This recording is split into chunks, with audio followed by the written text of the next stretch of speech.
नमस्कार, सभी का स्वागत है। इस छोटे से, नन्हे से, प्यारे से बच्चे को देखिए, इसके सर से पिता का साया उठ चुका है। जी हाँ, आपको बता दें, इस तस्वीर को देखिए, जहाँ एक उत्तरी पहनकर बड़ा भाई बैठा हुआ है, इस बीच में माँ बैठी हुई है और इस बीच में पत्नी बैठी हुई है और पीछे एक पिता जिसका बेटा छिन गया है। बता दें कि दरभंगा के रामभद्रपुर पंचायत के विशाल झा की हत्या अपराधियों ने गोलियों से भून कर दिया। बताया जा रहा है कि जो अपराधी थे वो काफ़ी निर्दयी थे, जिन्होंने इतने राउंड फायरिंग करके विशाल झा की निर्मम हत्या घटनास्थल पर ही कर दिया। सब्सक्राइब शेयर जरूर कीजिएगा, सभी लोगों तक शेयर जरूर करें। लेकिन आपको बता दें कि यही वो पत्नी है विशाल झा की, जिन्होंने कहा है किस तरह से विशाल झा रहते थे घर में और कैसे वो अपने बच्चों को प्यार करते थे, कैसे परिवार में रहते थे। लेकिन अभी तक जो पुलिसिया कार्रवाई की गई है, जिससे अभी परिवार ने क्या मांग किया है वो भी हम आपको बताएंगे। सुरहा चट्टी जिस चाय की दुकान पर विशाल बैठा करता था, वहां से लेकर रामभद्रपुर जो घटना हुई है,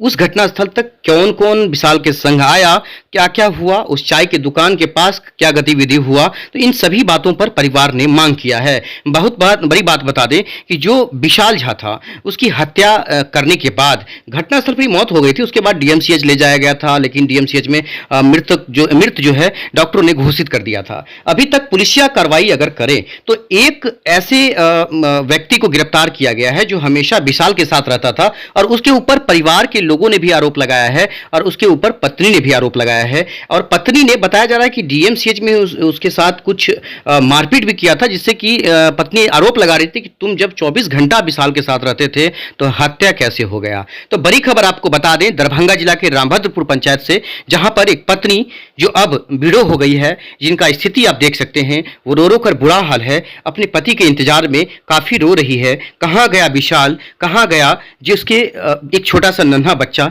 इंतजार कर रहा अपने पिता का, जो कभी अपने बेटे को गोद में लेकर बेटे को खिलाता होगा। घटना हुई है, खासकर कैसे जानकारी आपको प्राप्त हुई और जो विशाल थे वो सुबह में यहाँ से नाश्ता या खाना या फिर किस तरह की बातें आपसे करके यहाँ से गए थे? वो सुबह में उठे, अपने बच्चे को खिलाएं गोद में। सुबह उठे, बच्चे को खिलाएं गोद में, चाय बना के दी, चाय पिए, फिर निकले। बच्चों से कितना उनको लगाव रहता था? बहुत खासकर लगाव रहता था। जब से बाबू पेट में था तब से वो पूरे बदल गए। धीरे धीरे सब कुछ पे ध्यान देने लगे, अपना जिम्मेदारी समझने लगे। इस बच्चे को देख के बहुत खुश होते थे और हमेशा चाहते थे इसको अच्छे से पढ़ाएं, इसका परवरिश करें। अब कौन करेगा इसका परवरिश, कौन लेगा मेरा जिम्मेदारी, कहाँ जाऊँगी, क्या करूँगी, आप बताइए। सरकार मुझे न्याय दे, मेरे पति की आत्मा को शांति मिले, सीबीआई जांच करवाया जाए ताकि गुनहगार का पता चल सके कि कौन ऐसा किया है। आज प्रशासन के रहते हुए ऐसा अपराध हो गया, किसी का जान ऐसे ले लिया गया। इस मासूम बच्चे का चेहरा देखकर किसी को दया नहीं आ रहा है क्या? ये बताएं कि जिस तरह से 6 गोली या 10 गोली किसी के शरीर में उतार देने का किसी का मनसा था, तो क्या लग रहा है कि कितना बड़ा रंजिश या कितना बड़ा इनके साथ दुश्मनी या फिर किस तरह की बातें आपके मन में आ रही हैं, या कोई कुछ बातें वो बता करके गए थे क्या? मुझे लग रहा है कोई बहुत दिन से साजिश कर रहा था। इनको जीने नहीं देना चाहता था। ये हमको कहते थे कि मैं अपराध जगह छोड़ दूंगा तो कोई मुझे जीने नहीं देगा, बोलते थे मुझे, और सच में ऐसा ही हुआ। कहते थे मुझे कि मैं ये सब लाइन छोड़ दूंगा तो कोई मुझे जीने नहीं देगा। इस बच्चे को देखकर वो सब कुछ छोड़ दिए थे, सुधर गए थे, उसी का सब फायदा उठाया, उनका जान ले लिया। नहीं, आपकी नज़र में वो क्या करते थे जो सब कुछ छोड़ दिए थे? जैसे कुछ नहीं, ठेकेदारी करते थे, इससे पहले मछली का बिजनेस करते थे, और भैया जब मुखिया थे तो उनके साथ भी कुछ काम करते थे। कितने साल पहले शादी हुई थी आपकी? जी 2013 में शादी हुआ था मेरा। 2013 में किस तरह का विशाल आपको मिला था और आज 2022 में किस तरह का विशाल बन गया था? 2013 में जब मिला था तो वो इतना जिम्मेदारी नहीं समझते थे जितना आप समझने लगे। परिवार में सबको समझने लगे थे। क्या लग रहा है कि मतलब जो भी ये काम किया है, क्या ये उनके काम में रोड़ा रहे थे या फिर क्या लग रहा है आपको? जी ये सब तो मुझे नहीं पता, ये सब तो पता करने का काम है प्रशासन का, है कानून का जब काम है, न्याय दिलाने का। आपके साथ कम से कम वो 15 घंटा बिताते होंगे, 18 घंटा बिताते होंगे, कोई ऐसी फ़ोन उनके पास या कोई धमकी भरा फ़ोन या कोई उन्हें टॉर्चर करने की कोशिश या फिर कोई धमकी या ऐसी कोई बात जो 15-20 दिन पहले, 1 महीना पहले, 2 महीना पहले या 1 दिन पहले कभी ऐसा लगा हो आपको कि हाँ आया है? वो नॉर्मल समझते हो लेकिन फ़ोन आया हो? जी ये तो मुझे नहीं पता, लेकिन ये काम प्रशासन का है और उनको करना चाहिए। और उनके मैं सरकार से बस इतना मांग करती हूँ कि सीबीआई जांच करवाया जाए ताकि असली मुजरिम तक पहुँचा जा सके। उनको भी जिस तरह से मेरे पति को मार दिया गया, उस तरह से सरकार उसको भी फांसी का सजा दे ताकि मेरे पति की आत्मा को शांति मिले। उनके फ़ोन से या उनके उनके रहन सहन से आप कितने नज़दीक थे? बहुत नज़दीक थी, हर कुछ से बहुत नज़दीक। किसी के ऊपर आरोप अभी तक आपने कोई ऐसा नाम पुलिस को दिया है या ऐसा कोई बात आपके मन में? जी, हम किसी का नाम नहीं दिए हैं, ये सब नहीं पता है। तो मुख्यतः आपको क्या लग रहा है कि मतलब जो इनके काम का जो मतलब होगा दुश्मन वही किया होगा? नहीं कह सकती हूँ। तो आपका मांग क्या है कि सीबीआई जांच होना चाहिए? जी हाँ, सीबीआई जांच होना चाहिए। क्या नाम है बस- पूरा आपका? बस घर आ रहे थे, बस 2 मिनट की दूरी पे थे घर से, और रास्ते में ही अपने ही गांव में ऐसा कर दिया गया, उनके अपने ही गांव में ऐसा कर दिया। पूरा नाम क्या हुआ आपका? जी, प्रियंका भारती। प्रियंका जी, आप प्रशासन से सुरक्षा की गुहार या फिर सरकार से क्या मांग करते हैं?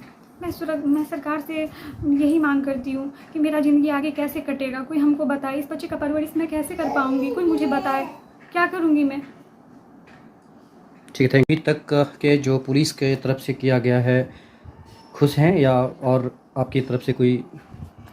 खुशी की तो कोई बात ही नहीं है। चौथा रोज आज है, और मेरा छोटा भाई था, 5 साल 1 महीना का छोटा था, और उसको हमको मुखाग्नि देना पड़ा है। ये मेरा दुर्भाग्य है। प्रशासन पर हम भरोसा करके चल रहे हैं।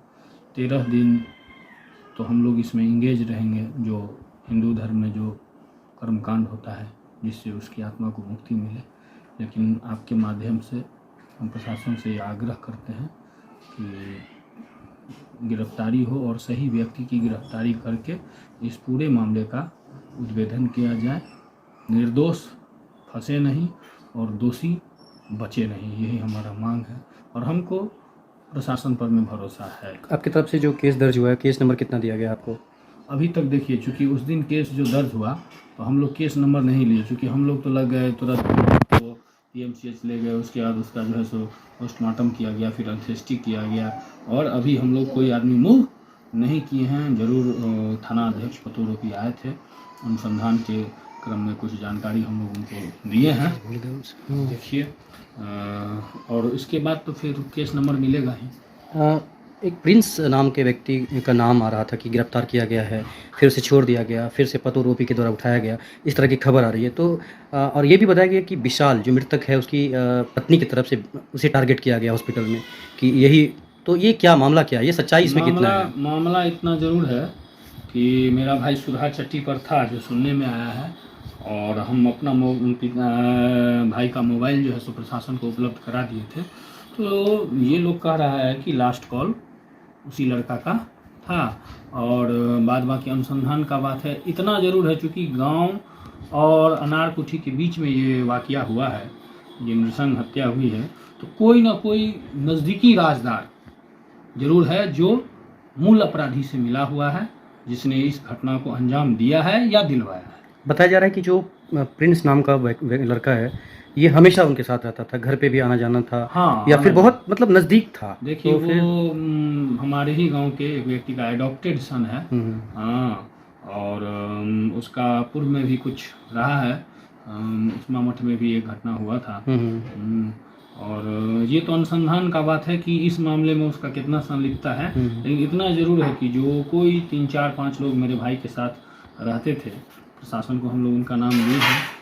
किसी न किसी के थ्रू तो कुछ क्लू जरूर प्रशासन को मिलना चाहिए, क्योंकि जो नृशंस हत्या की गई है और जो समय तय किया गया है, जो दिन तय किया गया है, उस हिसाब से ऐसा लगता है पूरा रूटीन फॉलो करके जो है सो इस घटना को अंजाम दिया गया। कोई ना कोई नज़दीकी व्यक्ति जरूर। एक व्यक्ति जो मोटरसाइकिल से जा रहा है, निहत्था है, 10 गोली चलाना उसके ऊपर, कितना बड़ा अपराधी था विशाल, या कितना बड़ा किसी के साथ दुश्मनी हो सकता था, या कुछ भी ऐसा? आपको एक बात बतलाते हैं, अपराधी बहुत बड़ा नहीं था, कुछ जरूर पथभ्रष्ट हुआ था, लेकिन जब बुद्ध ने उंगली माल को कहा कि ठहरो, तो उंगली माल ठहरा था।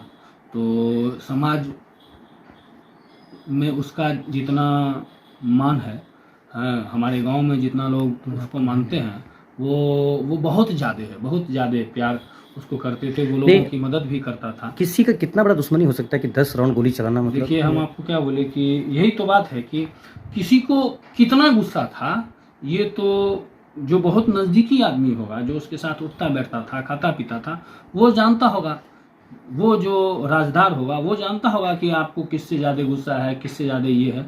और हमको ये लगता है 3-4 लोग जो थे उनसे अगर गहन पूछताछ होगी तो निश्चित रूप से सारा मामला खुल जाएगा।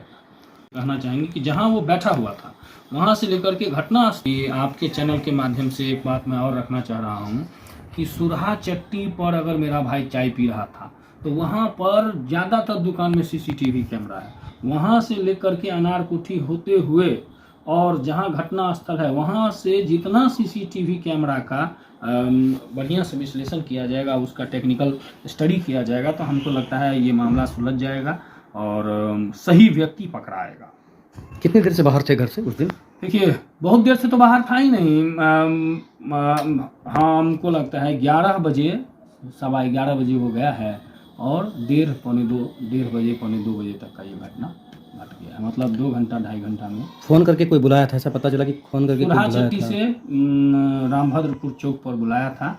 प्रिंस नाम के लड़का का लास्ट कॉल है जो कि बउआ के साथ ही रहता था। अच्छा। इतना बात तो जरूर है। वही बात है। हाँ, और मैं क्या बोल रहा हूँ कि एक लड़का था वो जो है सो सुरहा चट्टी से अनारकुठी मोड़ तक आया है उसके साथ, फिर वो दूसरे लड़का के यहाँ चला गया है। मतलब ये जो 3-4 लड़का है अगर उससे सही से पूछताछ किया जाएगा तो हमको लगता है कि मामला सुलझ जाएगा। लास्ट टाइम अंतिम एक घर में गया था, घर आंगन में गया था, तो वहाँ बताया जा रहा है कि आप भी वहाँ पे बैठते हैं या विशाल जी उधर से जा रहे थे, तो देखिए ये उधर क्या तो जोड़ रास्ता हो है तो सकता है? विशाल भी जाता है उनके बच्चा से। मान लीजिए जो वो सरपंच का चुनाव लड़े थे, बच्चा से अफेक्शन है तो बच्चा को भी टोक देता है और कोई बात नहीं है। वहाँ पर मैं मान लीजिए वो हमारे ग्रामीण हैं और बहुत सही आदमी है, उसमें कहीं कोई ये बात नहीं है। किसी तरह का इसमें ये नहीं है कि क्यों चला गया, क्योंकि लोगों के अंदर विषय चर्चा का विषय हो जाता है। ना कोई चर्चा का बात नहीं है।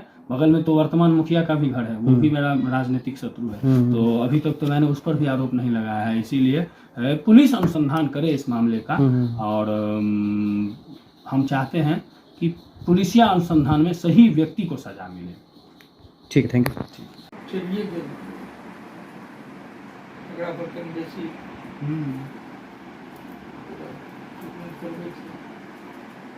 मन नहीं रहल के कहल कि नहीं बुरा समय एखन हमर बर्त हम तो अभी ऑल इंडिया ब्राह्मण फेडरेशन में हैं। देव कुमार झा मेरा नाम हुआ। इसी जनता दल में प्रदेश महासचिव भी हैं। जो वारदात हुई है मुहर्रम के दिन, बड़ा ही दुखद घटना हुआ है और अभी तक किसी अभियुक्त का पता पुलिस नहीं लगा पाई है। ये बहुत दुखनीय बात है। हम यहाँ के जिला प्रशासन से और SP साहब से मांग करते हैं। घटना का 5-6 दिन बीत गया, अभी तक कोई सुराग नहीं मिला है और खुलेआम नंगा नृत्य हुआ है। ऐसी घटना की निंदा करते हुए अभियुक्त की तुरंत गिरफ्तारी हो, अन्यथा इस विषय को लेकर आंदोलन भी होगा। घटनास्थल पर आप गए थे? घटनास्थल पर अब यहाँ भी आए हैं पीड़ित यहाँ परिवार के पास? जी। अब क्या लग रहा है, क्या देखा आपने? देखिए, घटना तो सुनिश्चित रूप से बनाया गया था। उसको पहले से ही माइंड मेकअप किया गया था कि इसको उस दिन घटना करना है और मारने वाले ने पूरी निशंसा से उसकी हत्या की और ये सोच कर किया कि ये फिर जिंदा नहीं बचे, इसलिए इतनी गोलियों का शिकार उसको हुआ। क्या नाम हुआ आपका? देव कुमार झा। कौन कौन आए आपसे? परमानंद जी हैं।